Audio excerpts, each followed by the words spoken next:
front lines because you have manpower problems. You should be thanking the president for trying to bring an end to this conflict. Have you ever been to Ukraine that you say what problems we have? I have been to. Count one. I've actually watched and seen the stories, and I know what happens is you bring people, you bring them on a propaganda tour, Mr. President.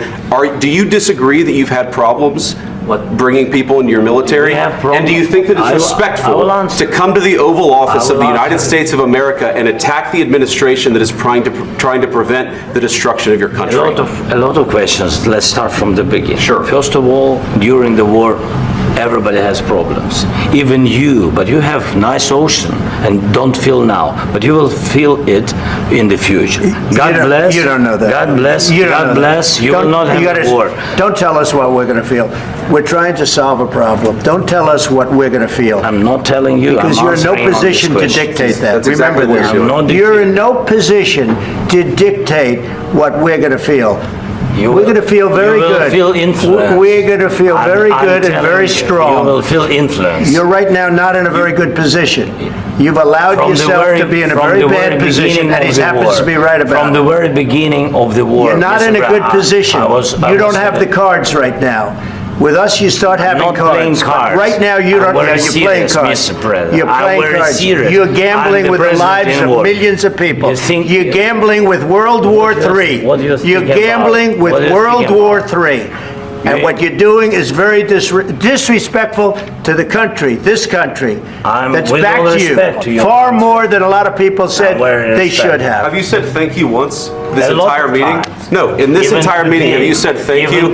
You went to Pennsylvania and campaigned for the opposition in October. Offer some words of appreciation for the United States of America and the president who's trying to save your country. Please, you think that if you will speak very loudly about the war, you can... He's not speaking loudly. He's not speaking loudly. Your country is in big trouble. Can I answer? Wait a minute. No. You've done a lot of talking. Your country is in big trouble. I know. You're not winning. You're not winning this. You have a damn good chance of coming out okay because of us. Mr. President, we are staying in our country, staying strong from the very beginning of the war. We've been alone, and we are thankful. I said thanks you haven't been in this alone. cabinet. You haven't been alone. In this cabinet. We gave you, through this stupid president, $350 billion. We gave you military equipment, and you men are brave, but they had to use our military. What about if you didn't have our military equipment, if you didn't have our military equipment, this war would have been over in 2 weeks. In 3 days, I heard it from Putin. In 3 days, this is something maybe new. Less. In 2 weeks, of course, yes. It's going to be a very hard thing to do business like this. I tell you. Say thank you. I said a lot of times except that there are disagreements, and let's go litigate those disagreements rather than trying to fight it out in the American media when you're wrong. We know that you're wrong. But you see, I think it's good for the American people to see what's going on. I understand, sir. I think it's very important. That's why I kept this going so long. You have to be thankful. You don't have the cards. You're buried there. Your people are dying. You're running low on soldiers. Listen, you're running low on soldiers.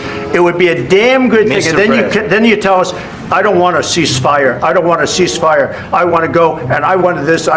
Look. If you could get a ceasefire right now, I tell you, you take it so the bullets stop flying and your men stop getting killed. Of course, we want to stop the war. But you're saying you don't want a ceasefire. But I said to you, I want a ceasefire. With guarantees. Because you'll get a ceasefire faster than an agreement. Ask our people about ceasefire, what they think. That wasn't with me.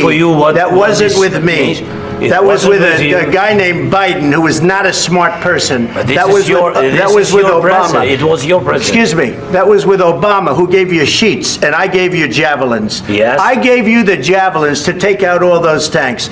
Obama gave you sheets. In fact, the statement is Obama gave sheets and Trump gave javelins. You got to be more thankful, because let me tell you, you don't have the cards. With us, you have the cards. But without us, you don't have any cards. One more question to Mr. Vice President. I'm sorry, here. It'll be a tough deal to make, because the attitudes have to change. What if Russia breaks ceasefire? What if Russia breaks peace talks? What do we do then? I understand that it's a heated conversation right now. What are you saying?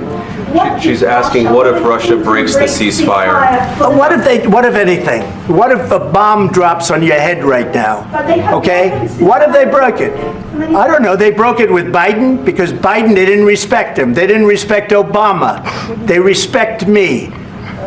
Let me tell you, Putin went through a hell of a lot with me. He went through a phony witch hunt where they used him and Russia. Russia. You ever hear of that deal? That was a phony Hunter Biden, Joe Biden scam. Hillary Clinton, Shifty Adam Schiff. It was a Democrat scam. And he had to go through that. And he did go through it. We didn't end up in a war. And he went through it. He was accused of all that stuff. He had nothing to do with it. It came out of Hunter Biden's bathroom. It came out of Hunter Biden's bedroom. It was disgusting. And then they said, the laptop from hell was made by Russia. The 51 agents. The whole thing was a scam. And he had to put up with that. He was being accused of all that stuff. All I can say is this. He might have broken deals with Obama and Bush, and he might have broken them with Biden. He did, maybe. Maybe he didn't. I don't know what happened. But he didn't break them with me. He wants to make a deal. I don't know if you can make a deal. The problem is, I've empowered you to be a tough guy.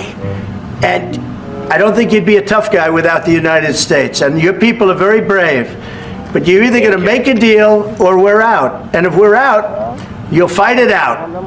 I don't think it's going to be pretty, but you'll fight it out. But you don't have the cards. But once we sign that deal, you're in a much better position. But you're not acting at all thankful. And that's not a nice thing. I'll be honest, that's not a nice thing. All right, I think we've seen enough. What do you think?